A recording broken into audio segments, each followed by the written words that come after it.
April 1 Sponsor Salute. William Hovey Smith, 2021. This is Hovey Smith, the Backyard Sportsman.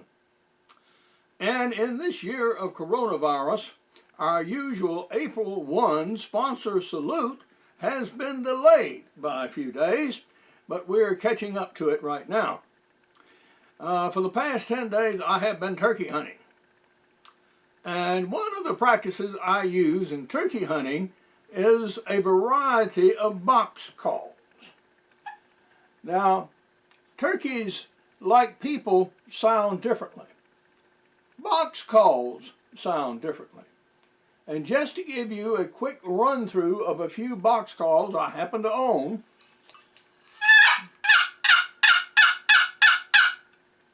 okay, 1, 2,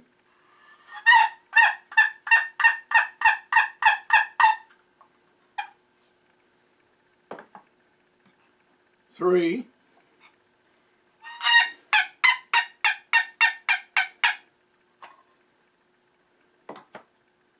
4,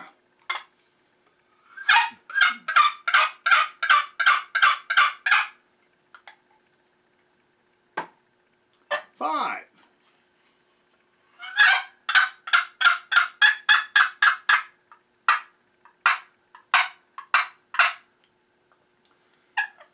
'This is the oldest. It's a Lynch call that I bought the year I graduated from high school in 1958. Look. And with this call, I have killed more turkeys than with any other call. However, sometimes turkeys will respond to one call and not another. Hence the variety of calls and their different sounds. Now to the matter of hand. Over the years, we have had several sponsors, and among these are turkey treads.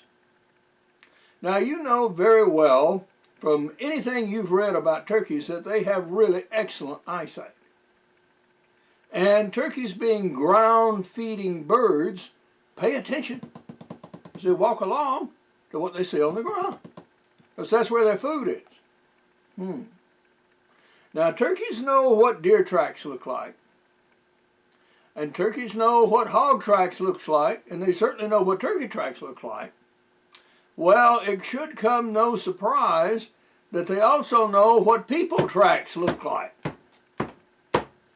So when you go walking along the trail and leaving tracks, the turkeys come along, no.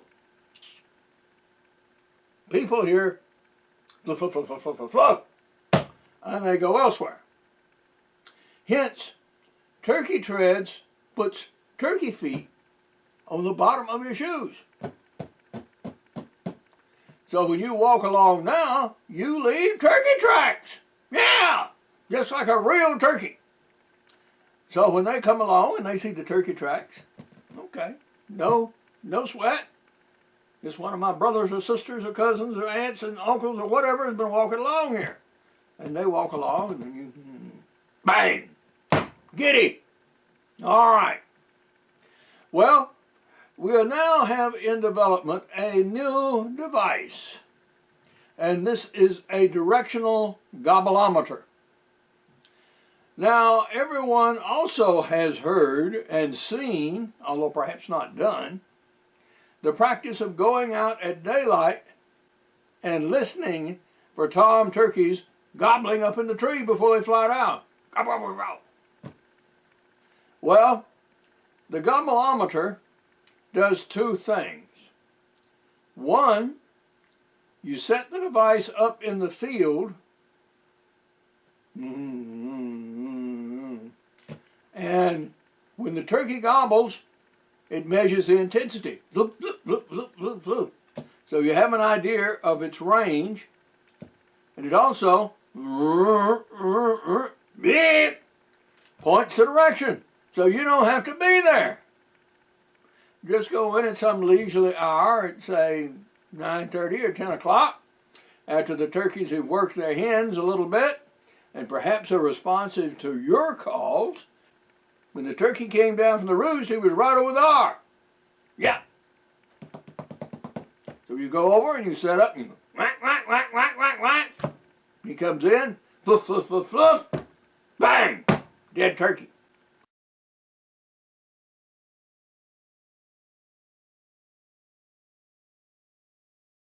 Well, we make at Sin edible mascots. Yes, sir. So you can go out for your tailgate party and have an Uger on your tailgate, or a gator, or whatever. Now, as it turns out, our focus groups have found something unexpected. That is, the Georgia fans buy more Florida Gators when they play Florida. Well, and the Florida folks buy more Georgia Ugars when they play at the University of Georgia. Whoa! So, you can eat your opponent, literally, whilst you're waiting for the game.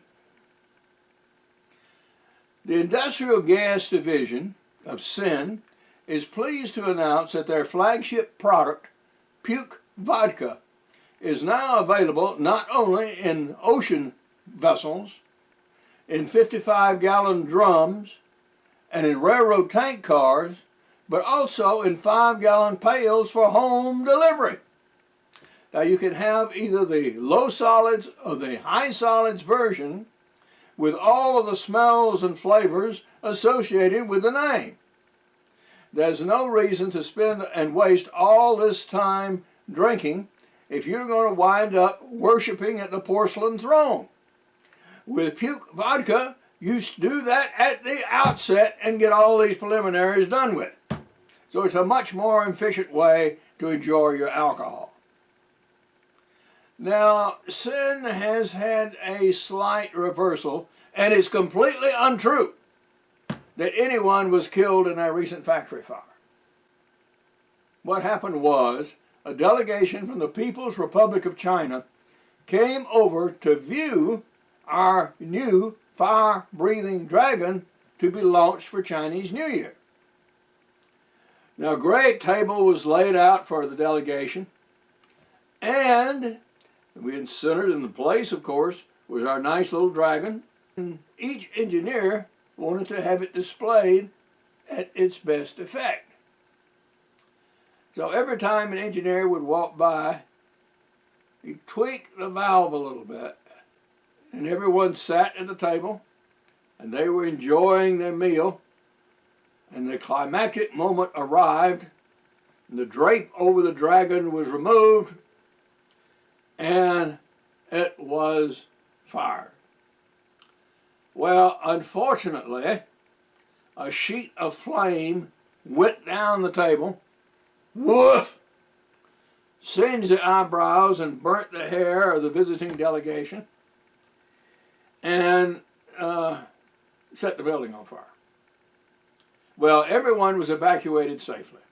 Our fire-breathing dragon is under control, and we are ready for a relaunch next year with our profound apologies to the delegation from the People's Republic. And whilst on the subject of China, we have a business tip for you people who may be going over there. When you go, you will very likely be introduced to this product, Chinese white spirits. And you might ask, why have I not heard of it? Because it is illegal to bring it into the United States. Yes, this is the most popular distilled liquor sold in the world and consumed in large volumes by the Chinese.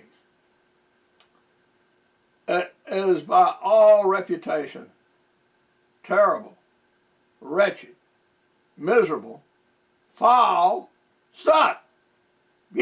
What it tastes like, if you had kerosene and you ran it through a vat filled with old diesel engines, and you carefully collected it at the bottom and then filtered it, you would get a clear liquid that smells like a cat 7 weeks dead.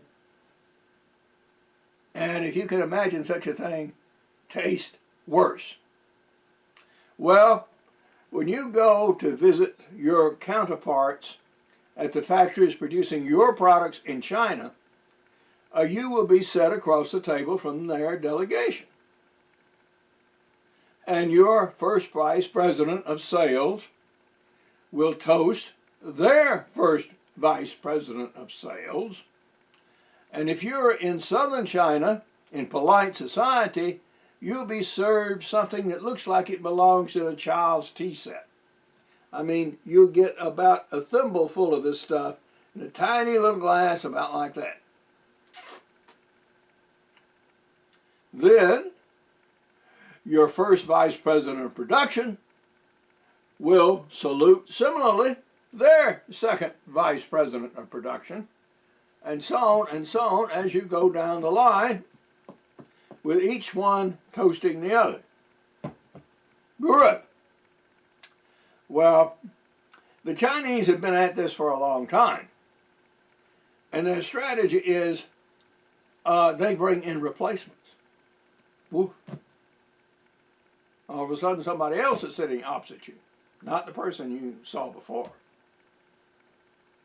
Well, these are explained as late arrivals coming in from some far and distant factory and so on, who wanted to join into the celebration. And so they are continually replacing their people, and you're not. Consequently, your guys get pretty well gazonked on this stuff. So by the next morning, they will do anything to get out of there. Sign anything. This is a Chinese negotiation technique that you should be aware of. And a similar thing happens in Russia with vodka and with sake in Japan.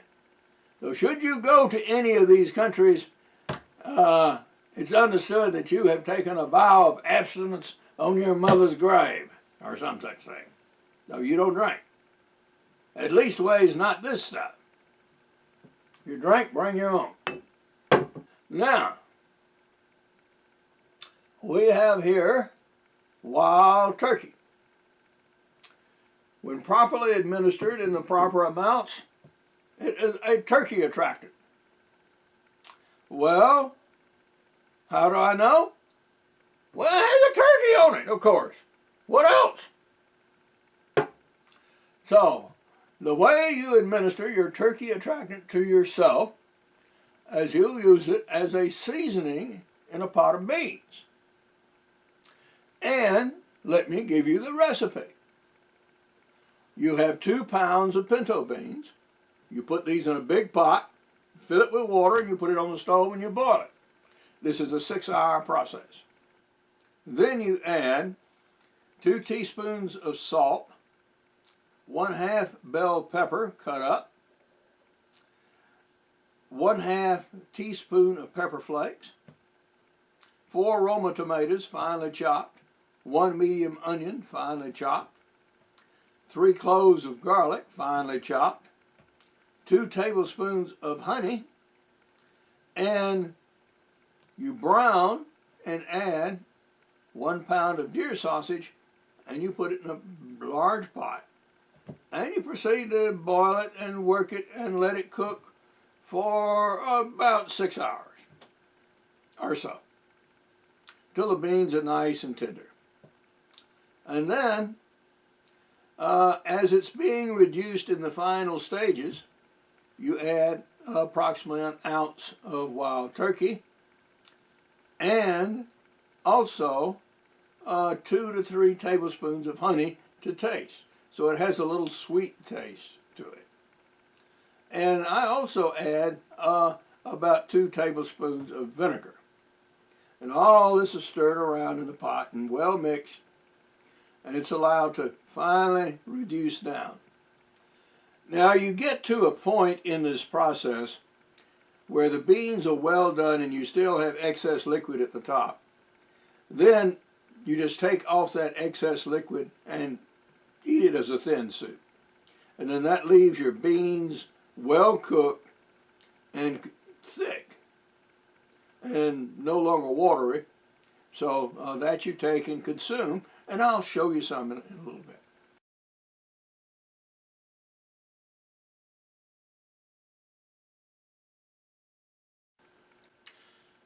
To bring you up on my recent activities, I am an outdoor writer and an outdoor author. And among my books are Backyard Deer Hunting, Practical Bow Fishing, Extreme Muzzleloading, and an 8-book ebook series on muzzleloading guns, as well as my most recent business book, Make Your Own Job Anytime, Anyplace, at Any Age. And what I advocate in this book is two main things. One, I show you how to generate your own job ideas, rank them, and choose among them which to do when, and how you progressively make money just right at the startup, and then work towards those longer-term possibilities that might take training, a college education, professional certification, or whatever to accomplish. The second main principle in the book is to change up on your jobs as conditions dictate. We all saw the coronavirus and what it did to the economy. Wow. That was a reversal that we have not seen since the Depression years. And it would have been awfully convenient if you already had something you owned in the way of work that you could do on your own and bring in a little money. Well, that's what this is all about. That you can and should work in several businesses throughout your life, and you younger folks are certainly going to, by the way. In the meantime, you develop your own little side hustles as convenient. Then, perhaps you've really made it. You've done good. You've done your $1 million business. You're getting a little old now. And this constant hassle of working with your business has been great, but frankly, you're getting a little tired of it. You find out as you approach later in life that the most valuable thing that you have is what you cannot buy. You cannot buy time. So, you want to, in the meantime, even though you have a successful company and it's running and doing good and bringing in revenue and blah, blah, blah, blah, blah, blah, blah, you want to get out of it. But you want to do something else. Maybe it's a nonprofit, or maybe it's another little small business that you can run without so much hassle and everyday bother while you sell or give or whatever your old company to someone else so they can worry about it. And you aren't continually plagued with the minutia of all the things you have to do to keep a large corporation going. So you change up your companies as your physical and mental conditions dictate and as market opportunities emerge. And that way you're fresh, you have something fresh going, and you have possibilities always ahead of you to do something else that you really enjoy doing. On our newest project, Father of the Grooms, novel, screenplay, and movie, we have made significant progress. Our novel is written. Our screenplay is written.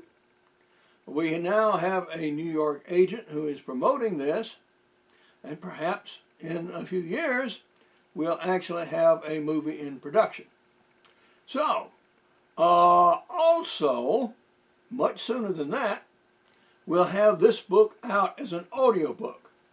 It is now being recorded and will be released in, say, a month or so. So you'll be able to find out what I've been working on for the last couple of years and actually enjoy it as an audiobook.